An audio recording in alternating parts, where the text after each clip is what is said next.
This program is rated PG. It contains themes and scenes which may not be suitable for very young audiences. Parental guidance is advised.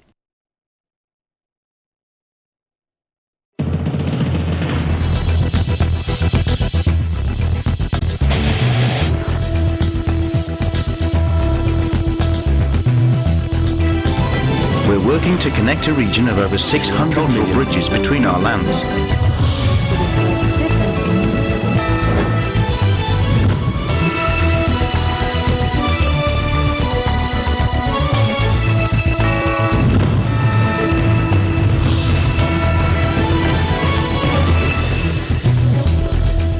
Hello and welcome to ASEAN in Focus. I'm Maricar Velasco, delivering to you the latest news in and around the ASEAN region. On today's headlines. President Rodrigo Duterte has authority to enter into executive agreements, including a verbal deal that gives China fishing rights in the Philippines' exclusive economic zone, Malacanang said on Thursday. Malaysia on Thursday restarted a $10 billion China-backed rail project that is part of Beijing's global infrastructure drive following its suspension last year when a corruption-plagued government was ejected from power. From their exile in Laos, the 4 members of the Thai activist band Phi Yin believe they are on hit list, like 8 fellow dissidents who have already disappeared.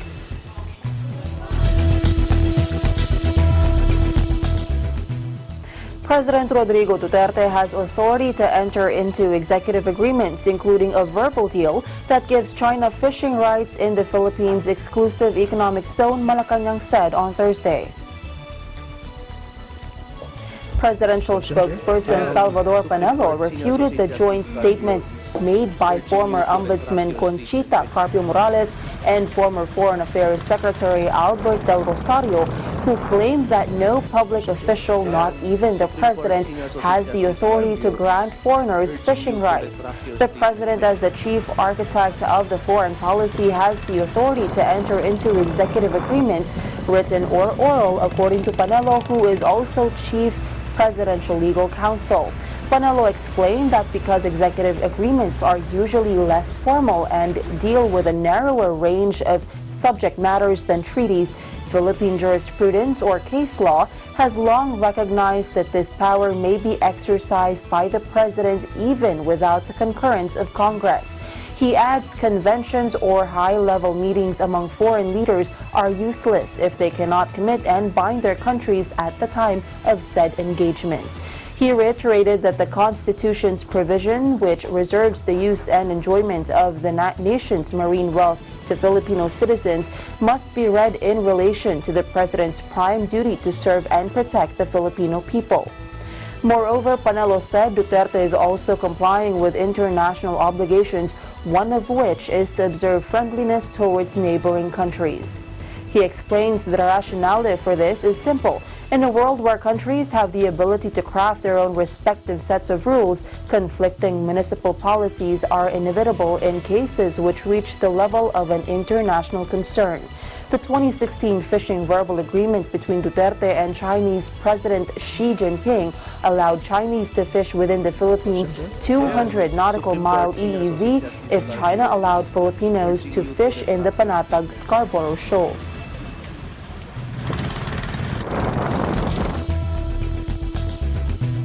President Rodrigo R. Duterte is open to suggestions from all sectors on matters concerning the security of tenure SOT bill, Malacanang said on Thursday. Presidential spokesperson Salvador Panelo made this remark after National Economic and Development Authority Secretary Ernesto Peña said the SOT should be tweaked to benefit both employers and workers. Farmers. Because the president is always open to suggestion. He rationalizes.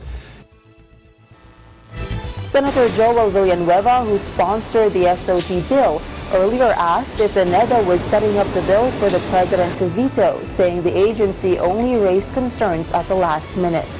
Panelo, however, said he had no word on whether Duterte would sign or veto the measure that aims to prohibit all illegal employment schemes and subcontracting of Filipino workers. If he feels that signing the law will create not beneficial effects to the major players, he might consider vetoing it. But if he does not feel that way, he will sign that into law. He's just open to all.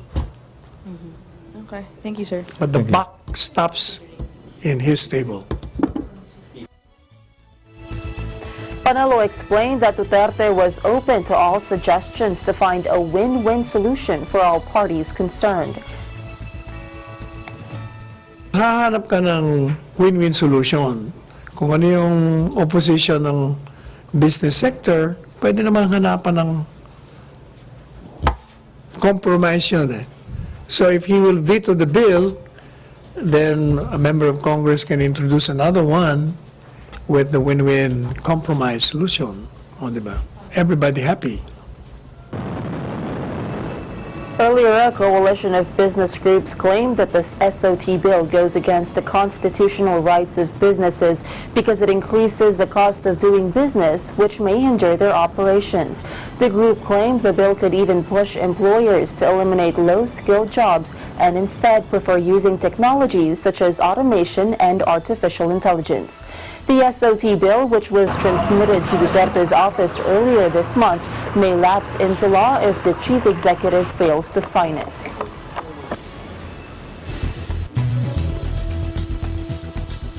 Vietnam on Thursday called for the immediate withdrawal of a Chinese ship in the South China Sea as the standoff over the disputed waters intensified.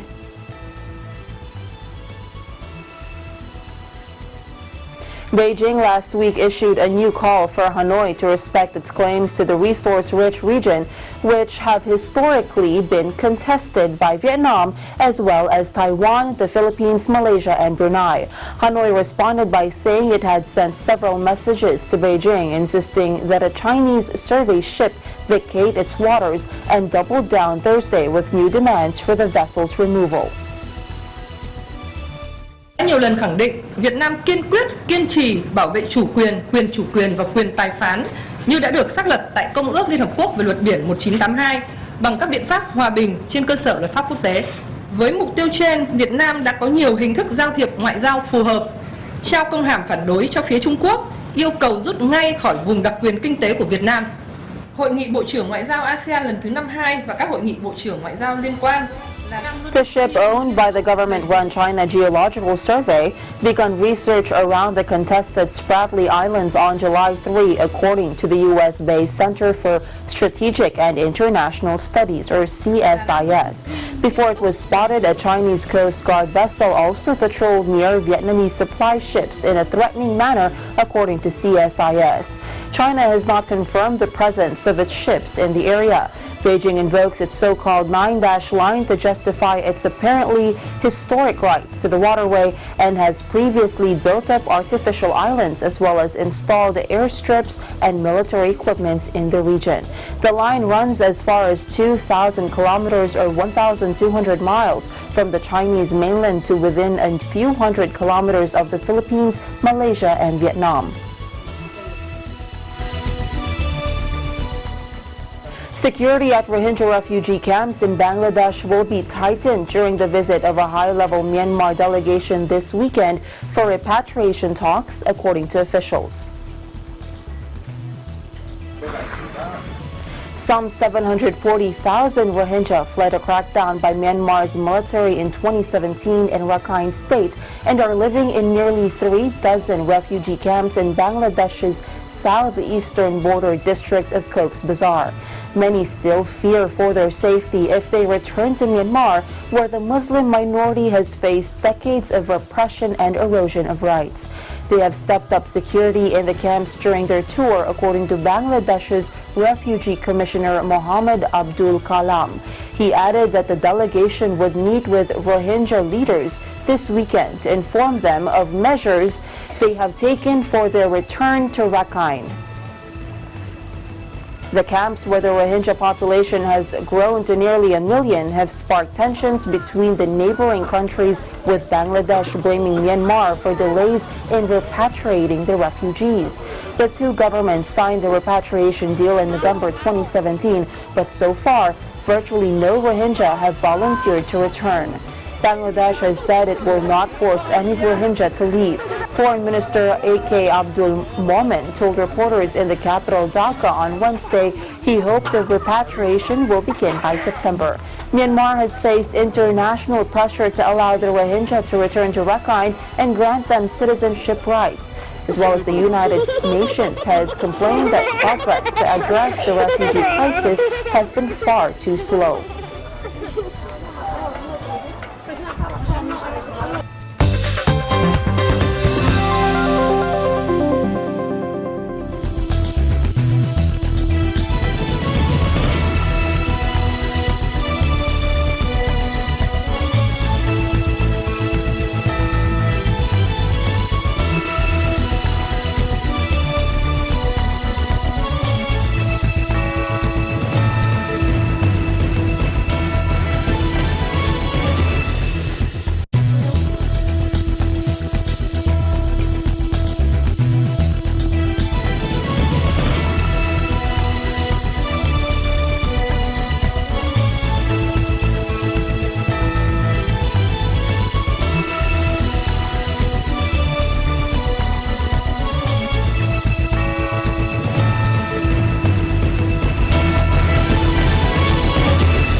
Is our most important asset, and it should always be a constant.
Alas 6 hanggang alas 7 ng gabi.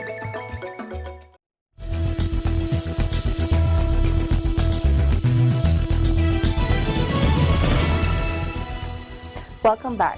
Malaysia on Thursday restarted a $10 billion China-backed rail project that is part of Beijing's global infrastructure drive following its suspension last year when a corruption-plagued government was ejected from power. The 640-kilometer, 400-mile line will link northeast Malaysia near the Thai borders to the country's main port on the busy Strait of Malacca in the west, forming part of a network it is hoped will eventually run from southern China right through Southeast Asia. At a ceremony in the northeastern state of Terengganu, Malaysian Transport Minister Anthony Locke said the line would improve public transport system in rural areas, especially in the east coast of peninsular Malaysia. The project, part of China's $1 trillion Belt and Road Initiative, was among several Beijing-financed infrastructure initiatives put on hold in Malaysia after last year's defeat of a long-ruling coalition. Critics said the project's lack transparency could saddle the government with debt and were in reality aimed at quickly funneling money to former leader Najib Razak to help him pay back cash looted from Malaysian Sovereign Wealth Fund 1MDB. But after months of negotiations between Malaysia and Chinese governments and the companies involved, an agreement was reached in April to resume work on the East Coast rail link at a reduced cost. The East Coast is poorer than other parts of peninsular Malaysia. Work was originally started on the line in August 2017. However, only a small amount had been completed when it was suspended in July last year. The cost of the 20-station line has been reduced to 44 billion ringgit or $10.7 billion from an original price of 65.5 billion ringgit, while the route of the line has been altered and completion date pushed back to 2026. Locus said 85% of the project's costs will be financed by funding from China's Export-Import Bank. Beijing's Belt and Road initiatives include maritime, rail and road projects in Asia, Africa and Europe.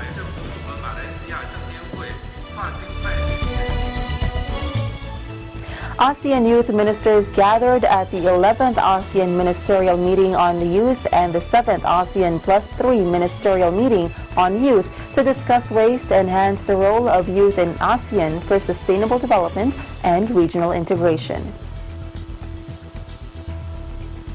In his opening speech at the opening ceremony of the meeting, Deputy Prime Minister of Lao PDR Sonsai Sifandon highlighted young people represent the driving force of all areas of development, as well as the bridge between the present and future stage of development between the country and the region, as well as between the region and the world towards a sustainable and prosperous world. Taking into consideration the challenges and opportunities posed by digitalization and Industry 4.0, the ministers concurred that ASEAN youths must be empowered with not only technical or digital skills, but also with the necessary soft skills for betterment of ASEAN's socio-economic development, peace and security. Charting the path for post-2020, the ministers further agreed to focus the region's youth development agenda on fostering future-ready ASEAN youth through digital skills development and the institutionalization of youth engagement mechanisms, including the region's policy discourse. Towards this end, they welcomed the proposal to operationalize the ASEAN Volunteers Project as well as the ASEAN Youth Dialogue. Youth ministers expressed appreciation to the +3 countries, the People's Republic of China, Japan, and the Republic of Korea, for their support to youth empowerment through various leadership, volunteering, and skills training activities. They also acknowledged the support of the ASEAN Foundation for the conduct of Empowering Youth Across ASEAN program, ASEAN Data Science Explorers, and ASEAN Digital Innovation Program, and the ASEAN University Network for its ASEAN Student Leaders Forum. Welcoming 2020 as the year of ASEAN identity, the youth ministers expressed support to a number of upcoming initiatives in enhancing ASEAN awareness, values, and identity, such as the continuation of ASEAN Youth, Interfaith Camp, and the advancement of ASEAN Green Initiative through youth participation.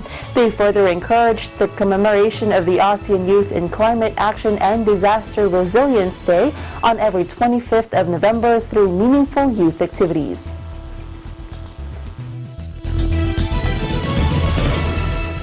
Held under the theme Role of Young Entrepreneurs in ASEAN for Socio-Economic Development, the 23rd ASEAN Youth Day meeting brought together youth representatives from across ASEAN member states to showcase their community development activities that also benefited from the use of modern-day technologies. Participants discussed how technology and agriculture businesses were able to bring about social changes. Through panel discussions, they further explored ideas on how the youth could collaborate more in the business sector, while at the same time contribute to the socio-economic development of ASEAN's communities. Among the participants were the 11th ASEAN Youth Award recipients, namely MD Iqbal Fakhri Damit from Brunei Darussalam, Markara Nuon from Cambodia, Risi Solin from Indonesia, Pavon At Samud from Lao PDR, Dailami Dayel bin Mat Noor from Malaysia, Kai Tari Kiao from Myanmar, Ray Alariana Isabel El Lagasca from the Philippines, Mohammed Abbas Sayef Ebramza from Singapore, Kritapas Srisuk from Thailand, and Vokwan Dui from Vietnam, who delivered presentations on their efforts in uplifting vulnerable communities. The contribution of these youths toward ASEAN's community building efforts were further celebrated through an awards ceremony held during the gala dinner of the 11th ASEAN Ministerial Meeting on Youth and witnessed by the respective ASEAN Youth Ministers or representatives. The 23rd ASEAN Youth Day meeting was co-organized by Lao Youth Union, the Young Entrepreneur Association of Laos, and the ASEAN Secretariat. It has been regularly organized since 1992 and is currently one of the ASEAN's efforts in fostering future-ready ASEAN youth and their contribution to sustainable development.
Visiting the Philippines, Manila or Quezon City is a popular destination.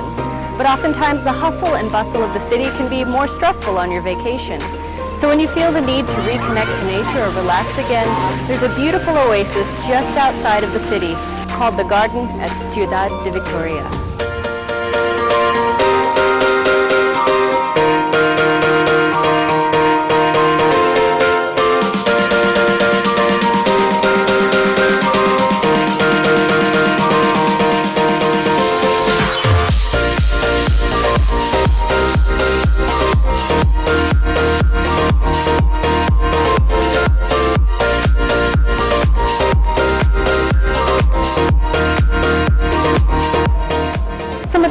That you can see here include hydrangea, snapdragon, and stargazers. They're truly beautiful.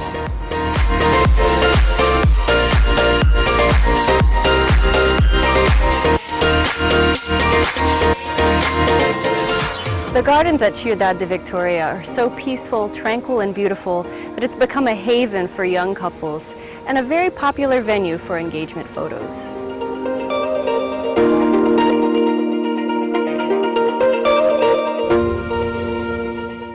The next time you want an escape from the big city, the garden at Ciudad de Victoria is a wonderful place to visit.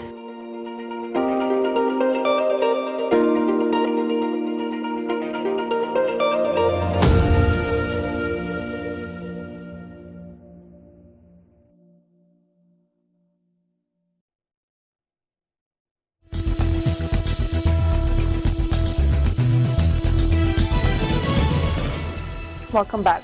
From their exile in Laos, the 4 members of the Thai activist band Phi Yin believe they are on hit list, like 8 fellow dissidents who have already disappeared. Watch this.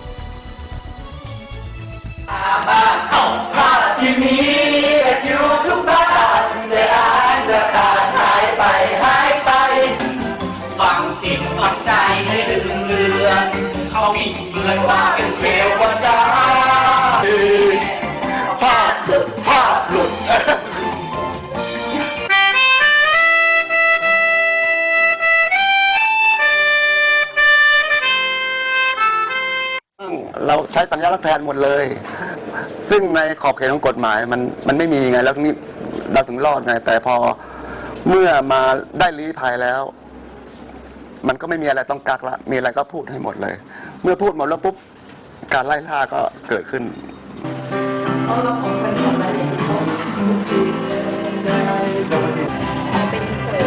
ส ดูในลิสต์ของไฟเย็นมันเยอะมากใช่ไหมเป็นแบบนี้แล้วก็ the beginning of fire how did you all kind of find each other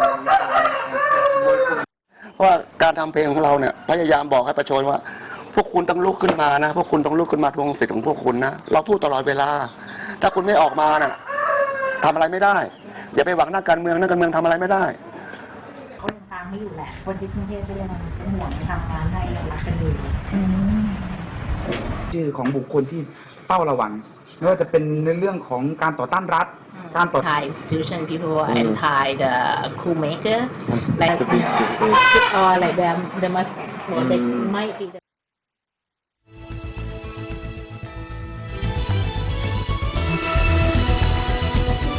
And that is the latest news in the Southeast Asian nations. Stay updated about the ASEAN region. I'm Maricar Velasco and I am one with 25.